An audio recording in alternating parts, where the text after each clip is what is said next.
Kekuatan anak ini sangat besar. Satu tangan memegang yang keras jari telunjuk. Tarik ke arah dirinya. Dia ingin melakukan apa? Dia sedang memakai hidung untuk menghidu. Anak-anak lain sangat takut. Memutuskan untuk anak ini berhenti bernafas. Seorang ibu mendengar tangisan segera buru-buru datang. Tak siapa terduga bahwa pemukulan ini sudah menyelamatkan monster. Kemudian dia memberikan sesuatu dari banyak gadis. Memasuki toples kaca yang kecil. Dia sangat aneh. Dia bisa menghidu aroma orang dari jauh. Bahkan dia bisa menghidu sebuah apel yang terbang ke arahnya. Lebih 10 tahun kemudian, seorang ibu itu menjualnya untuk pabrik kulit. Hari itu, pemilik menyuruhnya untuk kirim kulit. Ini adalah kali pertama dia ke kota. Hampir pingsan. Karena ada aroma sangat enak. Dia buru-buru melari ke arah aroma itu. Membuat gadis itu takut. Tapi dia tak peduli. Tarik dengan keras tangan gadis itu untuk menghidu. Mengikutinya jalan yang jauh begitu. Gadis itu kaget dan ingin berteriak. Dia menutup mulut gadis itu. Tak beruntung, dia membuat gadis itu berhenti bernafas. Dia tercengang. Tak peduli apapun, dia menghidu rambut gadis itu. Menghidu seluruh badan gadis ini. Dan dia ingin membawa semua aroma gadis ini memasuki tubuhnya. Saat dia kembali pabrik kulit, dia tak tidur seluruh malam. Mengeluarkan keputusan untuk seluruh Eropa kaget sampai sekarang. Dia ingin melestarikan harum ini. Membuatnya menjadi sesuatu. Untuk menguasai dunia. Tapi dia harus bikin bagaimana. Saat dia mengirimkan kulit, dia ketemu dengan seorang yang buat parfum. Dia tak berbicara banyak, langsung bertindakan. Buatkan minyak esensial tanpa mengukur. Lihat dia mengacau. Seorang tua ini marah. Langsung mengejar dia keluar. Tapi dia kembali dan angkat hal itu untuk menghidu. Segera dia seperti tersesat di kebun bunga. Harum sampai hidung retak. Dan benar-benar tenggelam dalamnya. Dia segera ke pabrik kulit untuk membeli kembali seorang itu. Tapi dia mengeluarkan permintaan. Aku bisa membantumu untuk membuatkan parfum. Tapi kamu harus mengajarku cara untuk pelestarian aroma. Di bawah bantuan dari dia, seorang tua mencari banyak uang. Ini benar-benar menguntungkan. Seorang tua ini mulai mengajarnya cara pelestarian aroma. Metode distilasi. Mereka membeli banyak bunga mawar. Melalui cara distilasi yang khusus, dapatkan jiwa aroma mawar. Kebesokan hari, dia langsung memberikan kucing yang mati. Masukkan kandang. Tapi tak ada aroma apapun yang tersisa. Dia segera marah dengan seorang tua itu. Seorang tua itu berkata, "Kenapa Anda bodoh begitu? Binatang tak bisa distilasi untuk diambil aroma." Setelah dengarnya, dia pingsan di tempat. Tidak lama, dia memiliki penyakit yang serius. Dokter tidak ada obatnya. Seorang tua itu tercengang. Orang yang membantunya mendapatkan uang, dia tidak izin mati. Di perjalanan ke dunia orang mati, dia dapat merasakan aroma yang tidak dapat dibandingkan dengan gadis itu. Dia tak ingin kejauhan gadis itu. Tiba-tiba dia membuka matanya. Bertanya pertanyaan. Ada cara yang lain tidak? Seorang tua segera menjawab. Ada ya. Ada teknik misterius. Bernama metode minyak.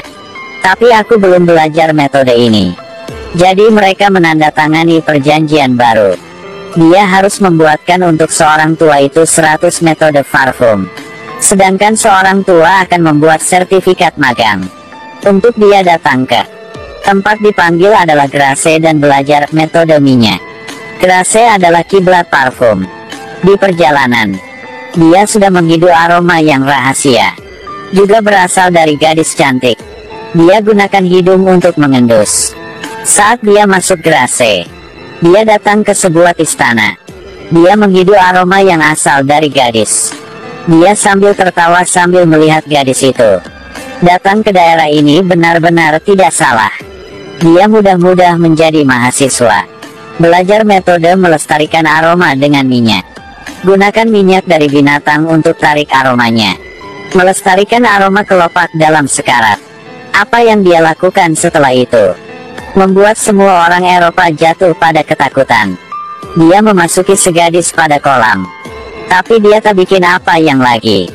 Tempat ini ada 13 toples kaca yang kosong. Hanya mengisi yang penuh aroma badan dari 13 gadis cantik. Nanti punya kemampuan kendalikan seluruh dunia. Bagaimana untuk membuatkan aroma badan? Dia segera meningkatkan metodenya. Membunuh gadis lain. Gunakan minyak binatang untuk oleskan ke mayat. Kemudian gunakan kain untuk dibungkus.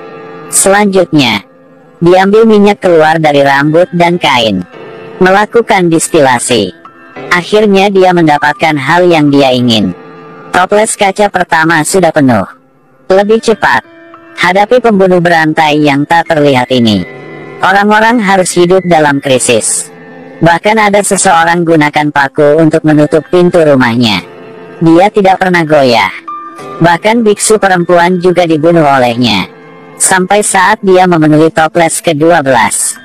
Hanya tersisa toples terakhir ini. Seluruh kota tenggelam dalam ketakutan. Seorang tua itu juga ketemu dengan mimpi buruk sepanjang malam. Karena putrinya juga adalah gadis paling cantik di daerah ini. Pasti dia juga tujuan dari penjahat. Dia tak pikir salah. Seorang monster ini sedang bercampur 12 toples ini bersama-sama. Putrinya adalah aroma di toples terakhir ini.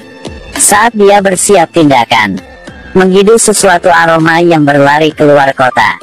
Itulah orang tua itu dan putrinya melarikan diri. Dia segera mengejar. Gunakan hidung untuk menentukan arah. Melihat sangat jelas. Gadis itu berubah menjadi laki-laki. Tapi di kota, orang-orang tak terduga menemukan bukti pembunuhannya. Lebih cepat raja mengirimkan tentara untuk berburu. Dia tak peduli. Masuk kamar gadis itu, memegang tongkat. Ketika gadis berbalik kepala, dia berhenti selama 1 detik. Tapi kecantikan apapun juga tak bisa menghentikan tekadnya untuk membuat parfum. Pada saat terakhir proses membuat parfum, tentara sudah datang. Menangkap dia kembali. Dia disiksa secara brutal. Semua cocok. Hari eksekusi, semua orang menunggu. Kebencian meresapi udara di sini. Setiap orang harus melihatnya dengan mata sendiri. Monster ini harus dibunuh oleh cara lebih kejam. Dia ditarik seperti anjing. Kemudian, dia diam-diam ambil toples itu. Selanjutnya, dia naik kereta kuda ke tempat eksekusi. Turun adalah seseorang yang berpakaian-pakaian tradisional. Semua orang dilutut di bawah kakinya. Seperti melihat raja. Dia pelan-pelan ke atas. Semua orang di sini. Semua orang menunjukkan mata bahagia dan memuja. Seorang algojo berlutut di depannya. Turunkan topinya. Dan berteriak dia tidak kesalahan. Kemudian orang-orang juga berteriak. Bukan dia buatnya. Dia diambil toples. Taruh beberapa tetes di sapu tangan. Aroma menyebar. Semua orang tidak sadar. Berlulut di depannya. Selanjutnya, ekspresi semua orang tenggelam dalam kebahagiaan. Seraka ingin mengambil sapu tangan ini. Saat itu jatuh ke tanah. Semua orang jatuh ke gandrung. Dan mulai memeluk orang di sebelah. Seperti mereka ke surga. Dia menangis. Tapi ini bukan tetes air mata bahagia. Dalam kepalanya adalah adegan gadis pertama. Parfum beraroma bagaimana. Juga tak bisa harum sepertinya. Dengan kematian gadis itu, aroma itu tidak bisa menemukan lagi. Meskipun dia membuatkan raja berlulut. Meskipun bisa kendali dunia ini. Tapi bagaimana? Dia keluar Grasse. Kembali Paris. Kembali daerah pasar yang dia dilahirkan. Dia tuangkan parfum di kepalanya. Mata orang-orang tiba-tiba menjadi bercahaya. Mereka melari ke arahnya. Itu bukan memeluk dan mencium. Mereka sudah kehabisan makan. Hal yang harum ini tak tinggalkan jejak. Tak tinggalkan aroma. Hal yang tidak ada dan hal yang hilang. Itu selalu penderitaan dari orang.